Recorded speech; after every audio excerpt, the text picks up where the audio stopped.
বলি ও বৌমা, ঘড়ির কাঁটায় বাজে কটা?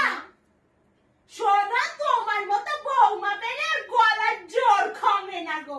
তা ঘড়ির কাঁটায় বাজে কটা বলি?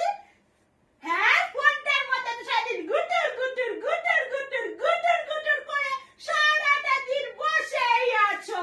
তা আমাকে কি দুটো খেতে দেবে মা?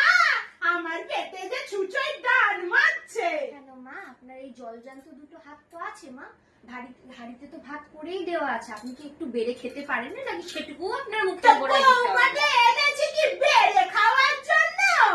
হ্যাঁ, শেষ বয়সে আমার দুটো খাবার জুটবে না গো, খাবার জুটবে না। একটু আস্তে কথা বলুন মা। বাবা, আপনি এত চিল্লাচ্ছেন কেন?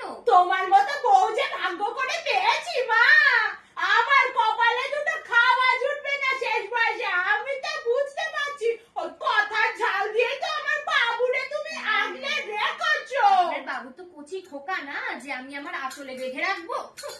আমি আজকে বাবু আসতে বলবো যে হ্যাঁ, তুমি জানি। কেমন মেয়ে, তুমি খেতে দাও নি আপনার মতো সারা শাশুড়ি দুপুরে। পেলে এরকম হতে হয়, কুচুটে কোথাকার বুড়ি।